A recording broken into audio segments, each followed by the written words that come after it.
name is Rock LaBelle, and along with my partner Jordan Sanchez and our camera woman Ashley Smith, who will also be participating in this educational session, we're going to be doing the emergency measures primary and secondary survey of a patient who has a thermoregulatory problem, specifically hypothermia or hyperthermia. As we go through the primary and secondary surveys, we will be operating under the assumption that you, who are watching this video, require instruction in an emergency situation out in the wilderness or in the community. So as we discuss the ABCDEFGHI, we will also give interventions in order to solve the common problems that occur with these. So first thing we're going to be starting off with is our ABCs, which is basically airway, breathing, and circulation. So basically in the case of hypothermia and hyperthermia, there's not a huge difference, but your primary concern at this point is the airway. If you're out in the wilderness and next to, you find the person in the cabin, you don't know what happened to them, first thing you want to do is you want to check if the breathing and the airway is unobstructed. So what you can always do is you can take a look inside their mouth to see if there is any type of obstructions. For example, if he fell and he broke his teeth, it might have been lodged in the throat, or if he potentially swallowed and choked on something. Once that is verified, you can also go to your standard CPR and look at things like look, listen, feel to ensure that there is breath coming out. And as well, this is also part of breathing, but look at if there's proper chest expansion. You kind of just take a look down and see if the chest is expanding properly and bilaterally at the same time in unison.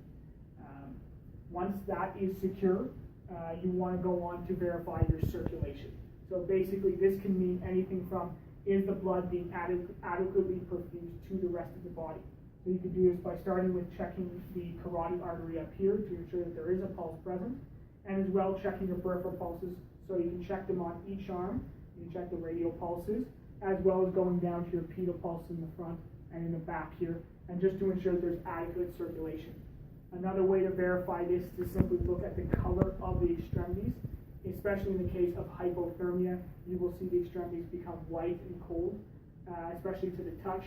And this is because the body is trying to pull the heat and the blood away from the extremities to focus on the vital organs. So this is a primary concern for what you want to do, especially in hypothermia. So if it is the case of hypothermia, what you want to do is you want to remove any wet or damp clothing that is connected or is touching the body to get it off as soon as possible, and then try and warm them up with the equipment that you have. This can be something simple as skin-to-skin contact, which is one of the best ways to reheat the individual, or maybe in your backpack you have one of those little heating packs, at which point what you're going to want to do is make sure to wrap it up, because you don't want to touch it directly to the skin. And then you're going to want to put it, you can either put it underneath the armpits, right here in the inguinal area, or next to the neck. But once again, ensure that you're not actually touching the skin directly, because they do get very warm and can potentially cause damage.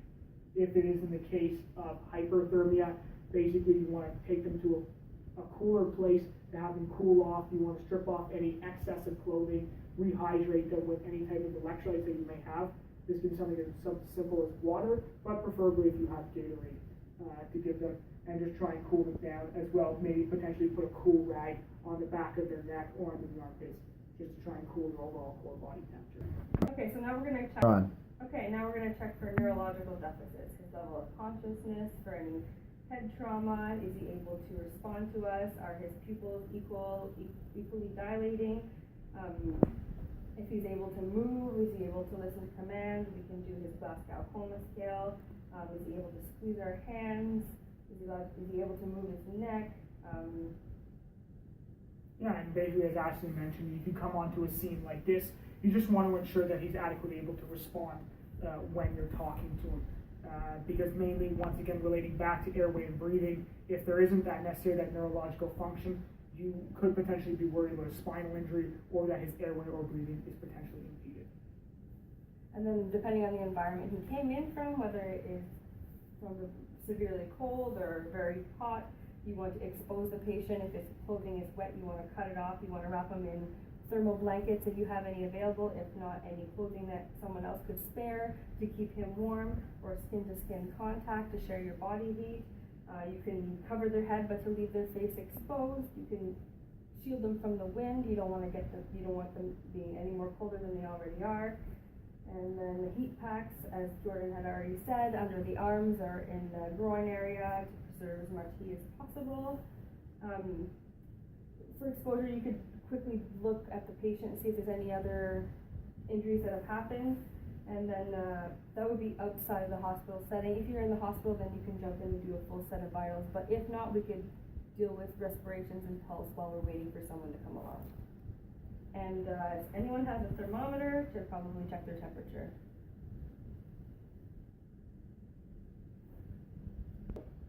So if you have made it this far, you've completed the primary survey, which is the most important part.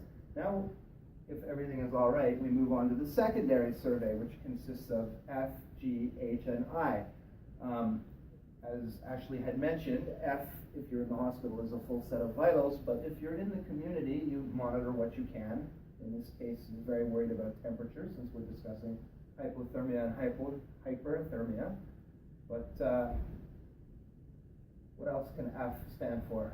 F for family. If the patient is conscient, we can ask him if there's anybody that he would like us to contact. If not, if he has ID on them, we could check that for clues as to who we can contact or a cell phone or something and get in touch with someone to let them know what's going on so we could continue with our interventions.